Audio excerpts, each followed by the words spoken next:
Bienvenidas, bienvenidos. Estamos en Caleidoscopio, un programa para hablar de muchos temas, un programa abierto a la diversidad de opiniones, de puntos de vista.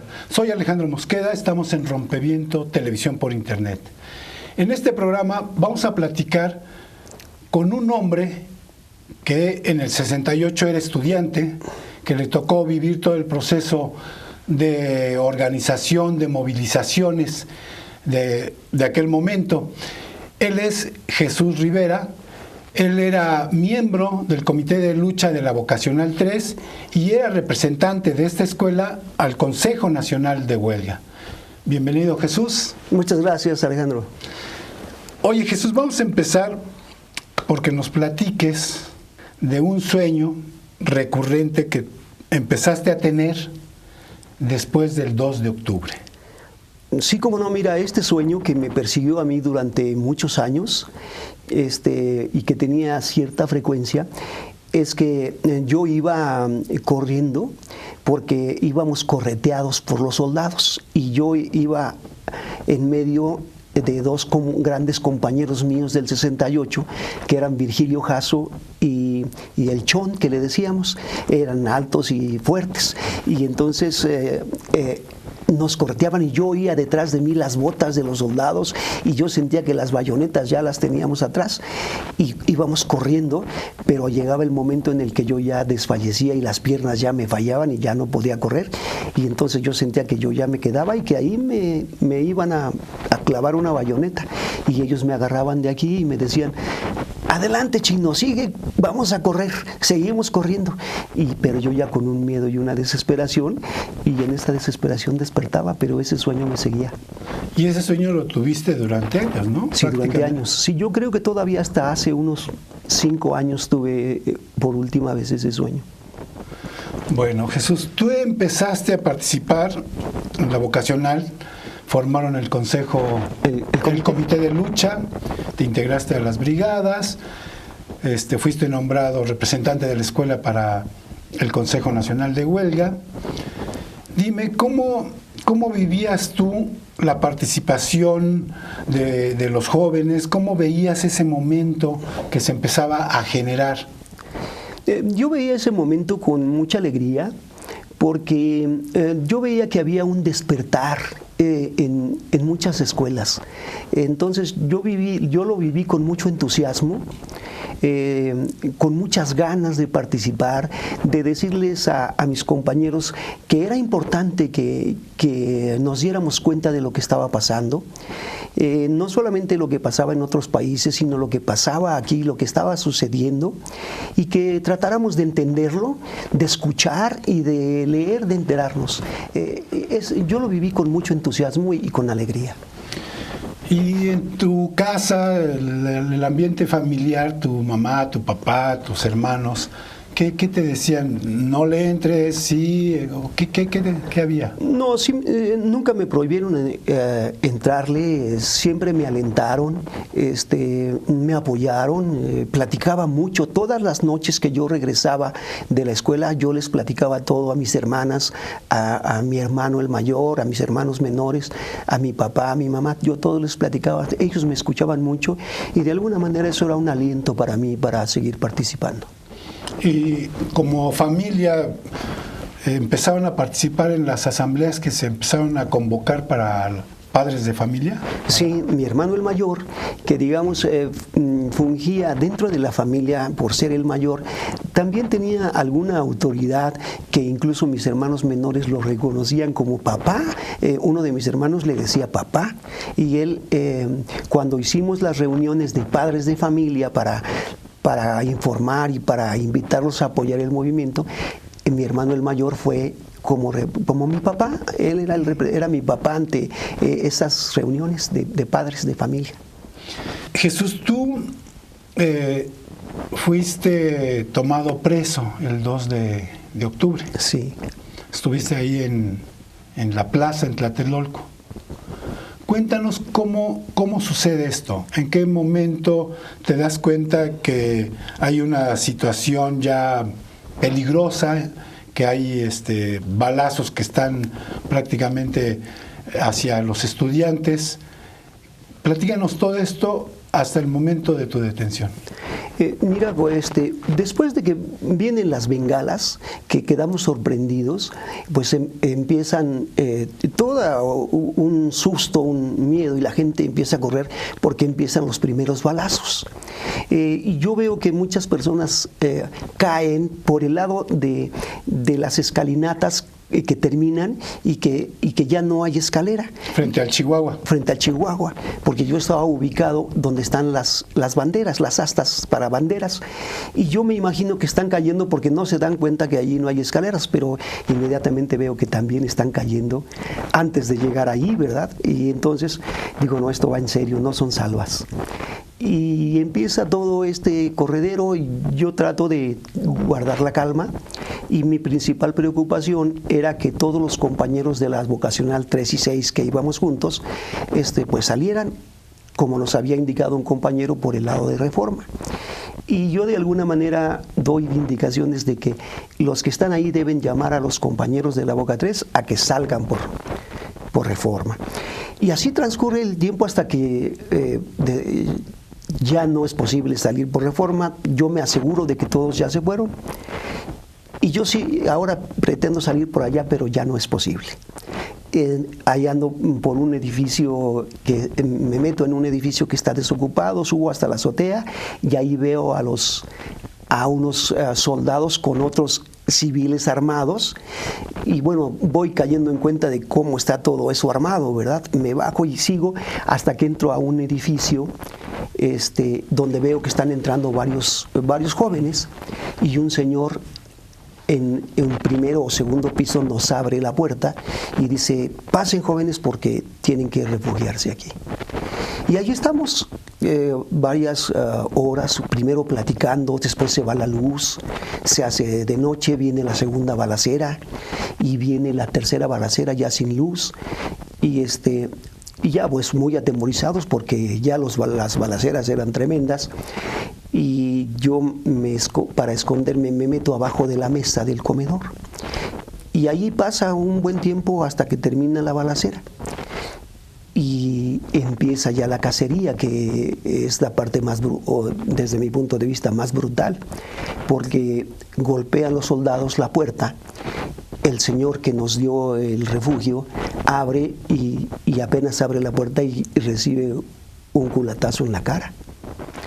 Y entonces se meten los soldados y el señor les dice a los compañeros que estaban ahí: pues ya salgan, jóvenes, porque ya no podemos presentar resistencia. Yo, metido abajo de la mesa, veo que a los que estaban en el baño y en la sala los van sacando, y yo veo desde abajo, veo pasar las botas de los soldados y yo ahí acostado abajo de la mesa. Entonces pienso que si yo sigo ahí, pues me van a ver, y una patada de un soldado en la cabeza pues habría de ser fatal, o un culatazo ahí yo tirado. No sé si es el miedo, la precaución o qué, pero yo salí, y en ese momento pues obviamente nos bajan a todos, nos bajan, sí, ya con golpes y con las manos arriba, nos hacen permanecer abajo en el piso del edificio, en la planta baja, con las manos arriba, pues varias horas, y apenas pues ya no se sienten los brazos, pero no los puedes bajar porque apenas los bajas pues tienes un macanazo atrás, ¿verdad? Entonces así pasa el tiempo hasta que nos llevan por uno de esos pasillos techados que están en Tlatelolco, y uno de los policías dice: estos son especiales, métanlos en una Julia. Te voy a decir la palabra que dijo: métanlos en una Julia chingona, así dijo, porque son especiales. Y ahí vamos. Cuando llegamos a la camioneta, ya están dos filas de soldados, y uno de ellos me tira un culatazo a los genitales, pero yo logro voltear y me pega el culatazo a un lado, en la cadera. Y sigo avanzando a subirme a la camioneta, cuando yo veo que desde la puerta que estaba cerrada, yo veo que el vidrio se rompe completamente, y alguien me ayuda a subir rápido a la camioneta. pero no era el vidrio lo que se había roto, lo que se había roto era mi cabeza, porque cuando yo subo me toco la cabeza y la mano me sale ensangrentada. Y los que siguen subiendo a la camioneta me dicen muy espantados, ¿qué te pasó? ¿Qué tienes? Yo digo, no tengo nada, porque no me percataba de que aquel golpe pues me había sangrado tremendamente, y así es como nos toman presos. Y de ahí los llevan al campo militar, que bueno, para esas horas ustedes no sabían ni a dónde los habían llevado, ¿no? Y en el campo militar los meten a una celda, me imagino. ¿Qué sucede ahí? ¿Qué les dicen los primeros días? ¿Qué sucede en el campo militar? Bueno, estas eran unas celdas muy largas, muy grandes, que tenían... Como galeras. Eran galeras que tenían de esas camas de piedra, esas literas.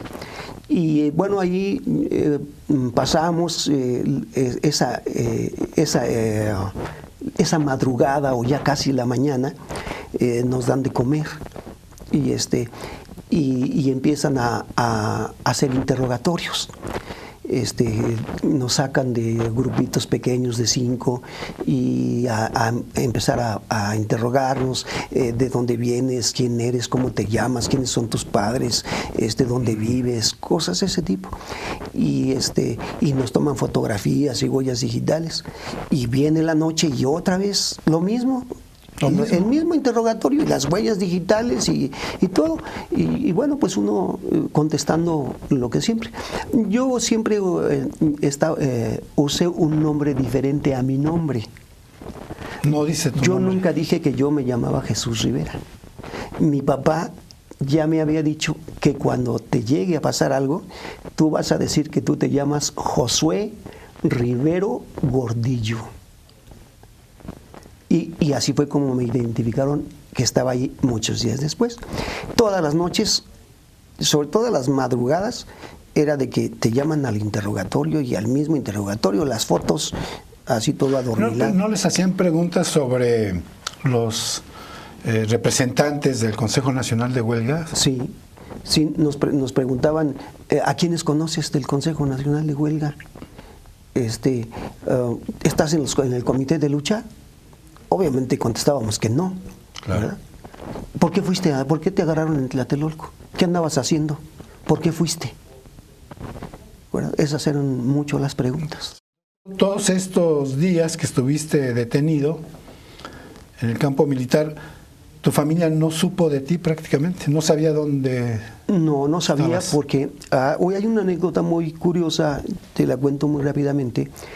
Mis papás me buscaron desde un principio, y en una ocasión en uno de los hospitales, creo que en el Rubén Leñero, encontraron un cadáver muy parecido, y mi papá ya había tomado la decisión de llevarse el cadáver como si fuera mío. Sí. ¿Pensaron que eras tú? Ya estaban enteramente convencidos de que era yo, pero uno de mis hermanos dijo, él tiene una cicatriz en la pierna. Y ese no tenía la cicatriz en la pierna. Y dijeron, no es. Y por eso no se lo llevaron. Pero mi papá ya había tomado la decisión de que se lo iban a llevar. Finalmente no te encuentran, y a ustedes los sueltan nada más así, los sacan del campo militar. Sí, nos sacan del campo militar, seguramente porque no nos identificaron como miembros del Consejo Nacional de Huelga, ¿verdad? Porque allá a todos los miembros del Consejo Nacional de Huelga ya los habían tomado presos, ya les habían hecho torturas, ya les habían hecho, incluso me enteré después, del simulacro de fusilamiento. De fusilamiento. Que seguramente en algún lugar Sócrates lo platicará. Porque yo recuerdo haber escuchado esa narración, y tengo la firme idea de que yo vi cuando llevaban a Sócrates para el fusilamiento, para el simulacro de fusilamiento. Que es obviamente tortura psicológica muy fuerte. Sí. Lo sueltan, sales de ahí, ¿y qué te planteas? ¿Mejor me alejo del movimiento? ¿Le voy a seguir? ¿Qué es lo que en tu cabeza empieza? No, yo nunca me planteé separarme del movimiento. Incluso hubo durante varios días una discusión de que si se levantaba la huelga o no se levantaba la huelga. Yo platicaba, asistía a unas reuniones en la Escuela de Medicina. Yo conocí a varios compañeros de la Escuela de Medicina y ellos decían que ya era el momento de levantar la huelga. Yo en algunas ocasiones me atreví a decir que eso no debíamos hacerlo, porque uno después de haber estado en la cárcel no tenía la visión. Después de 30 días de estar sin ninguna información, sin saber nada, no es tan fácil que tú des una opinión certera, ¿no? Sí, con mayores elementos. Con mayores elementos. Y el único elemento que yo, o dentro de mis ideas, existía es que no podíamos rendirnos después de agresiones tan fuertes y después de que habíamos tenido el apoyo, pues, de muchos sectores de la población, ¿no? Y obviamente no teníamos el panorama de la gravedad de ese momento. Sí, poca información corría, ¿no? Claro. Esto que decías hace rato, después de el tiroteo en la plaza, que los que pueden salen por donde pueden, vienen horas de lo que tú decías, de una cacería prácticamente en todo Tlatelolco e incluso en algunas colonias de alrededor, ¿no? Sí, en todo Tlatelolco y las colonias de enfrente de Tlatelolco, porque mucha gente que pudo salir de Tlatelolco encontró refugio en otras casas fuera de Tlatelolco, en las colonias. Pues hasta ahí llegó la cacería. A muchos compañeros los agarraron no en Tlatelolco, sino en casas de otras colonias que circundaban Tlatelolco. Sí, fueron horas las que todo este proceso. ¿Qué pensabas tú cuando el movimiento estaba, ahora sí que con mucha fuerza, con auge, que se estaban sumando sectores, sindicatos, trabajadores, familias, cuando se veía todo este apoyo y cada vez más participación de jóvenes, de universidades de diferentes estados del país? ¿Tú qué pensabas? ¿Que el movimiento podía dar para mucho más, incluso para tirar a un gobierno? Sí, yo pensaba que podría dar para mucho más. Tal vez no para tirar a un gobierno, pero sí para transformarlo. Yo pensaba que era una gran oportunidad. Era un despertar no solamente de los jóvenes, un despertar de la conciencia de jóvenes, de estudiantes, pero también de padres de familia, de maestros, y ya en ese momento de sindicatos. Y yo pensaba que esa movilización, que era pacífica, podría llegar a mover las estructuras y sobre todo la conciencia del gobierno para que el autoritarismo cediera, ¿verdad? Se hiciera a un lado y las decisiones cambiaran. Yo sí tenía esa firme convicción de que podíamos lograrlo. Y obviamente, imagínate, a los 17 años, uno es muy idealista, ¿no? No tiene uno la idea de todo lo que viene atrás y de lo que es una estructura autoritaria. Después de diciembre, que es cuando finalmente se levanta la huelga y se disuelve el Consejo Nacional de Huelga, tú sigues estudiando, mantienes de una u otra forma la participación, ya estudiando la carrera, ¿no? Sí. Al pasar de los años, ¿qué fuiste pensando de la importancia del movimiento? Para mí siempre fue algo muy importante, ¿verdad? Y siempre tuve, digamos, la idea, la reflexión de que el movimiento habría de dejar una huella, de que no era tan fácil olvidarlo, y siempre estuve pensando de que habría gente que lo había de escribir, que había de narrar lo que había pasado, y de que que después de los años nos íbamos a dar cuenta de que esa semilla iba a tener un resultado. No podía saber cómo iba a ser ese resultado, pero siempre tuve la convicción de que eso no iba a morir. Tuve la convicción de que habían matado a muchos jóvenes, nos habían encarcelado, golpeado, pero no habían matado el espíritu, el entusiasmo y la utopía del movimiento. Porque además había mucha alegría durante el movimiento, ¿no? mucho movimiento, participación en las escuelas, las brigadas saliendo. Sí. ¿Cómo era eso? Era muy interesante. Mira, me gusta esta pregunta porque mucha gente relaciona el movimiento estudiantil con el 2 de octubre solamente. Así es. Como si el movimiento hubiera sido solamente la derrota salvaje y ahí hubiera acabado todo. Y que el movimiento solamente fue muerte, tristeza, llanto, sangre, todo eso. No, el movimiento estudiantil fue mucho más que eso, porque fue todo el entusiasmo de seguir una idea, un sueño, una utopía y participar con alegría. En el movimiento hubo música folclórica, festivales, poesía, libros, pintura, gráfica. Hubo mucho arte, pero sobre todo hubo participación e identificación. Mira nada más, identificarse los universitarios con los politécnicos, cuando antes solamente había pleitos entre ellos. Identificar y reconocer los politécnicos, reconocer todas las habilidades, las capacidades de los universitarios, su capacidad para discernir, para escribir, para hablar, para usar la palabra. Y los universitarios reconocer en los politécnicos su capacidad de organización, su capacidad de definir objetivos, de definir tácticas en la lucha, pero sobre todo su valor para enfrentarse a la violencia del Estado. Esos reconocimientos hicieron, yo, desde mi punto de vista, fueron la gran liga que identificó a los universitarios con los politécnicos e incluso con los estudiantes de las universidades privadas. El movimiento colocó cuestionamientos muy concretos al gobierno. Sí. Que era un rollo de decir, pues es un gobierno autoritario, es un gobierno represor.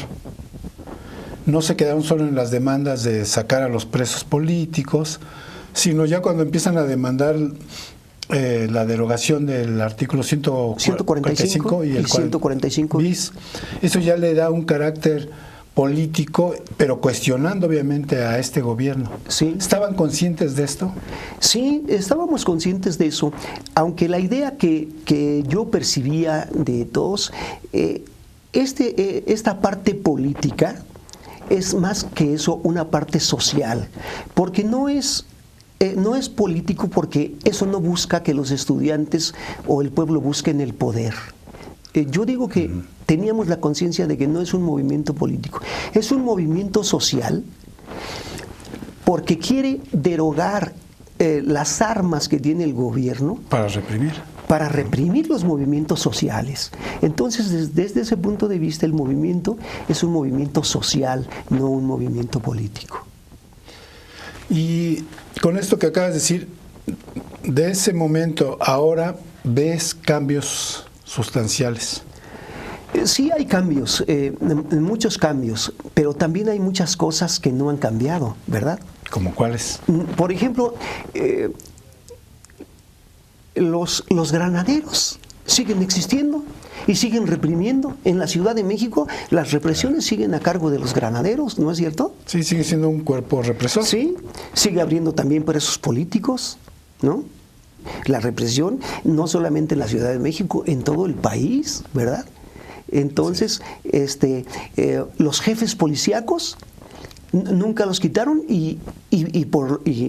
pero hubo peores jefes policíacos y sigue habiendo peores jefes policíacos. Eso no ha cambiado, ¿verdad? Mucha gente ¿Qué cosas consideras que sí cambiaron? Cambiaron muchas cosas. Por ejemplo, la forma de ver el país de los jóvenes, ¿verdad? Antes del 68, tú sabes que nadie podía hacer uso de la calle para hablar, para gritar, para decir, ¿no? El 68 abre esos caminos y les dice al pueblo, tú tienes el derecho de salir a la calle, ¿verdad? Y hoy ese derecho de salir a la calle, no sé cuántos cientos de miles estuvieron antier en el centro de la Ciudad de México, ¿verdad? Sí, antes salían a la calle, antes del 68 salían a la calle, pero solamente los que eran acarreados por el gobierno. ¿Verdad? Y a partir del 2 de octubre, bueno, del movimiento, sí, pues se abrió esa sí, posibilidad. Eso es un logro, claro, ¿verdad? Lo que yo te decía hace un momento, la unidad de los politécnicos y los universitarios. Antes no podías ver a un politécnico junto con un universitario. Hoy la Asamblea General Universitaria es de todas las escuelas, donde participan de todas las escuelas y no hay rencillas, ¿verdad? Ni siquiera las deportivas. Jesús, para ir cerrando, ¿qué enseñanzas consideras tú que nos deja el movimiento estudiantil? Yo creo que nos deja la enseñanza de que nosotros tenemos un deber de participación social, de que nadie desde arriba va a cambiar nada. Los cambios que se puedan hacer tienen que ser desde abajo. No son los estudiantes los que van a lograr un cambio en la sociedad, en el sistema de este país. Tienen que ser todo el pueblo el que tiene que participar. Sin su participación no va a hacer nada. Los estudiantes lograron algunas cosas o logramos algunas cosas que habría que explicarlas bien, pero lo logramos por la participación, porque la participación grande fue en las brigadas, no en el Consejo Nacional de Huelga tal vez solamente. El Consejo Nacional de Huelga solamente eran representantes y de ahí salían, se aceptaban las tareas y se comunicaban las tareas que las escuelas estaban haciendo en las brigadas. Las pintas, los volantes, los mítines, los discursos en los camiones, en las plazas, en los mercados. Eso es la participación de los estudiantes que hizo el movimiento. O sea, hubo toda una experiencia de autogestión. Sí. Y de autonomía de las escuelas. De las escuelas. Eso es algo muy importante. Cada escuela era autónoma, ¿verdad?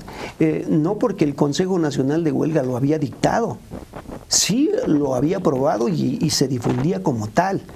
Pero también la escuela tenía la opción de hacer todas sus actividades de acuerdo a sus medios y de acuerdo a su pensamiento. No era necesario pedirle permiso al Consejo Nacional de Huelga. Bueno, muy bien, Jesús. Muchísimas gracias por estar acá. Pues muchas gracias a ti por esta plática que a mí me resulta muy importante, muy amena, y por eso yo quiero agradecerte estos momentos. Gracias, Jesús. Pues nos despedimos y nos estamos viendo hasta el próximo Caleidoscopio aquí en Rompeviento Televisión por Internet.